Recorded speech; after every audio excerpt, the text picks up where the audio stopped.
Hi everyone, अब हम लोग बात करने वाले हैं कि Node.js में एक फॉर्म के डाटा को MongoDB में कैसे स्टोर करवा सकते हैं। बेसिकली हम लोग क्या करेंगे, एक फॉर्म बनाएंगे और जैसे ही वहाँ पे सबमिट वाले बटन पे क्लिक करेंगे तो उस फॉर्म का डाटा डेटाबेस के अंदर स्टोर हो जाएगा। इसके लिए क्या क्या करना पड़ेगा, सबसे पहले एक HTML का फॉर्म बनाना पड़ेगा, पोस्ट रिक्वेस्ट को हैंडल करने के लिए एक राउट बनाना पड़ेगा, छोटी सी स्क्रिप्ट लिखेंगे ताकि हम लोग डेटाबेस के अंदर MongoDB डेटाबेस के अंदर डाटा को स्टोर करवा पाएँ, पूरे फ्लो को टेस्ट करेंगे सब कुछ सही से काम कर रहा है कि नहीं कर रहा। लास्ट में कुछ इंपॉर्टेंट इंटरव्यू क्वेश्चंस भी डिस्कस करने वाले हैं।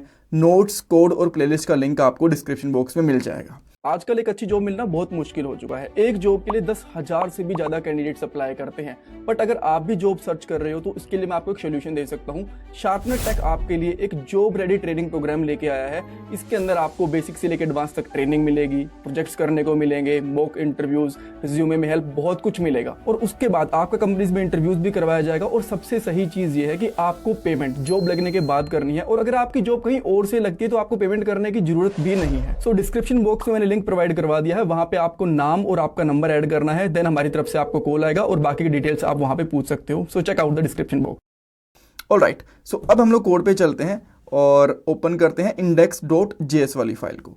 सो यहाँ पे आप देख पा रहे हो कि हमारे पास दो राउट ऑलरेडी हैं। तो मैं यहाँ पे एक राउट और बनाऊंगा app.get करके, और यहाँ पे इसका नाम सिंपली कर दूंगा ऐड। इस तरीके से कर देते हैं। ऐड स्टूडेंट वगैरह करना चाहो तो वो भी कर सकते हो। मैं इसका नाम बस ऐड कर रहा हूँ, छोटा सा ही नाम रखूंगा। देन हमें पता है कि सेकंड पैरामीटर के अंदर एक कॉल बैक फंक्शन होता है, और इसके अंदर हम लोग बेसिकली रिक्वेस्ट एंड रिस्पॉन्स लेते हैं। देन हम लोग सिंपली क्या करेंगे, रिस्पॉन्स डॉट सेंड, और इसके अंदर आप लोग HTML का फॉर्म बना सकते हो जिसको हम लोग सबमिट करेंगे। इवन वो फॉर्म हम लोग EJS की फाइल के साथ भी देखेंगे, बट पहले हम लोग डायरेक्टली कोड यहाँ पे रखते हैं। सो मैं यहाँ पे बनाता हूँ एक फॉर्म सिंपल सा, इसको बंद करेंगे। देन हम लोग इसके अंदर कुछ इनपुट फील्ड्स ले लेते हैं, जैसे कि मैं यहाँ पे ले लेता हूँ इनपुट टाइप टेक्स्ट। इसका नेम दे देता हूँ, मैं नेम ही रख देंगे। Name basically student name, user name, जो भी आप रखना चाहो वो भी कर सकते हो। एक प्लेस होल्डर भी दे देता हूँ इसके साथ में, वहाँ पे कर दूंगा एंटर स्टूडेंट नेम, और इसको हम लोग बंद कर देंगे। और यहाँ पे 2 BR टैग भी ले देंगे ताकि थोड़ा सा स्पेस बना रहे इनपुट फील्ड्स के बीच में। सो एक इनपुट फील्ड हो गई। मैं ऐसी ही 3 इनपुट फील्ड्स और लूँगा इस तरीके से। इसका नाम रखता हूँ एंटर स्टूडेंट ईमेल, और इसका जो नेम है ये कर देंगे। देन लास्ट वन का नाम कर देंगे हम लोग एज, और यहाँ पे कर देंगे प्लेस होल्डर में एंटर स्टूडेंट एज, इस तरीके से। और एक बटन भी ले लेते हैं लास्ट में। सो एक बटन लेंगे, क्लोज करेंगे बटन टैग को, और यहाँ पे कर देंगे ऐड स्टूडेंट। और अब हम लोग इसको रन करके देखते हैं। और इसके लिए मैं टर्मिनल ओपन कर देता हूँ। यहाँ पे लिखेंगे nodemon index.js, यहाँ पे आके सिंपली लिखेंगे लोकल होस्ट, और पोर्ट के बाद यहाँ पे कर देंगे ऐड। और आपको यहाँ पे एक छोटा सा फॉर्म दिख रहा है।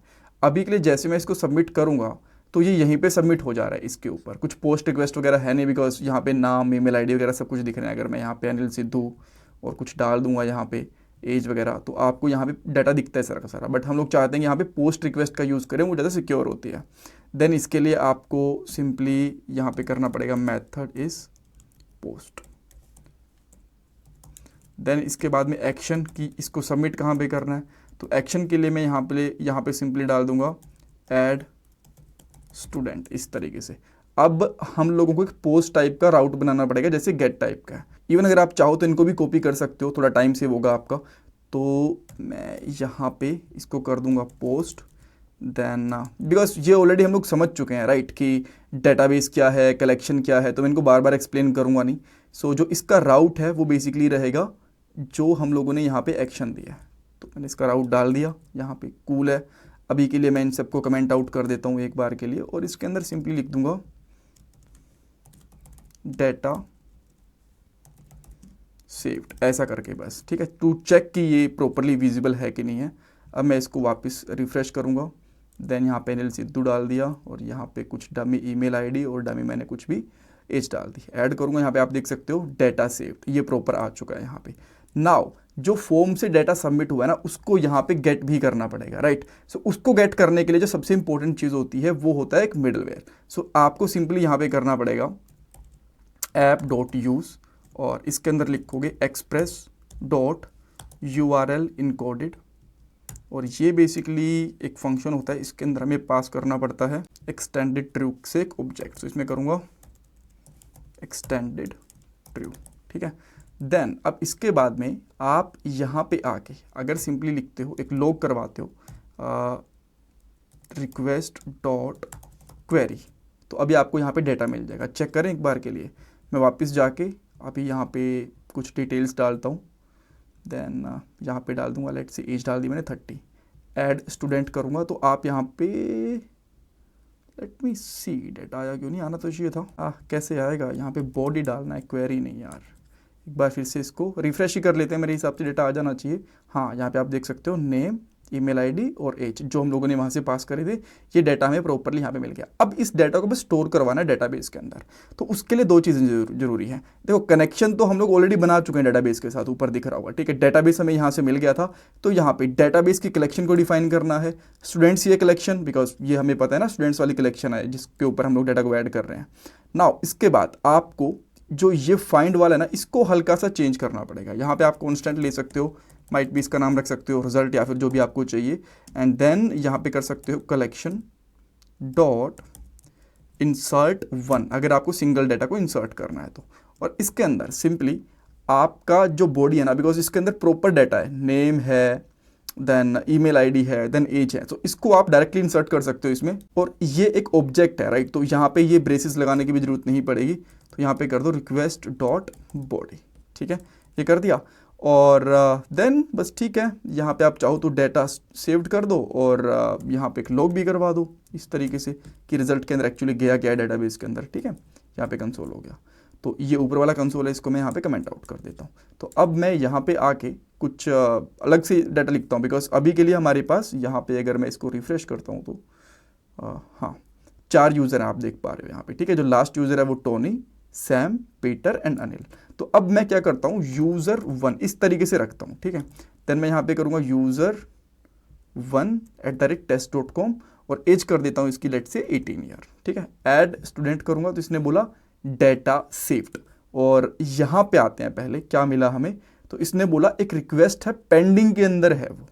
अब इसके लिए आपको यहाँ पे सिंपली लगाना पड़ेगा अवेट एक्चुअली, ठीक है। माइट भी डाटा चला गया हो, बट लेट्स सी एक बार के लिए मैं इसको रिफ्रेश करता हूँ तो हमें 5 डाटा, बिकॉज क्या हुआ था कि डाटा तो डेटाबेस में स्टोर हो गया था बट रिजल्ट नहीं मिला था, ठीक है।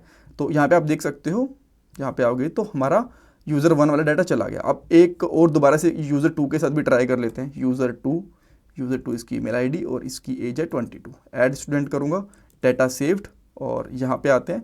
यहाँ पे इसने प्रॉपर बताया कि भाई एक न्यू डाटा है वो इंसर्ट हो चुका है जिसकी ऑब्जेक्ट आईडी ये है। कूल, सब कुछ सही है। अब इसको अगर मैं यहाँ से रिफ्रेश करता हूँ तो 6 डाटा हो चुके हैं, and there we go user 2। So इस तरीके से हम लोग डाटा को स्टोर करवा सकते हैं। नाउ आप चाहते हो कि यार ये फॉर्म है ना, मैं यहाँ नहीं रखना चाहता, क्या ये मैं EJS की फाइल वगैरह के अंदर रख सकता हूँ? बिल्कुल रख सकते हो। जैसे हम लोगों ने यहाँ पे स्टूडेंट वाली फाइल बनाई थी, इसी तरीके से एक रिव्यू बना लेते हैं, ऐड स्टूडेंट करके, student.EJS करके, ठीक है। और इसके अंदर क्या करेंगे, जो ये फॉर्म है ना, इसको कॉपी करके यहाँ पे रख लेते हैं। ठीक, इवन मैं HTML की एक छोटी सी फाइल बना लेता हूँ और यहाँ पे लिख देता हूँ, इसका टाइटल भी दे देता हूँ, ऐड स्टूडेंट्स, ठीक है। इसको हम लोग यहाँ पे पेस्ट कर देंगे, कूल है। और यहाँ पे इसको हटा के सिंपली हम लोग क्या करेंगे, रिस्पॉन्स डॉट रेंडर, और रेंडर में इसकी फ़ाइल का नाम कर देंगे, राइट। और फाइल का नाम क्या है इसका, बेसिकली ऐड स्टूडेंट। सेव कर दें, रिफ्रेश करके देखते हैं यहाँ पे भी प्रॉपरली काम करेगा। अभी भी प्रॉपरली काम कर रहा है, राइट। इसको हम लोग यहाँ से हटाएंगे, ऐड करेंगे। अब ट्राई करते हैं, अच्छा, टू चेक कि ये EJS से आ रहा है कि नहीं आ रहा, राइट। इवन यहाँ पे आप चेक कर सकते हो, but still if you want to check तो मैं यहाँ पे कर देता हूँ ऐड न्यू स्टूडेंट, इस तरीके से कर दें।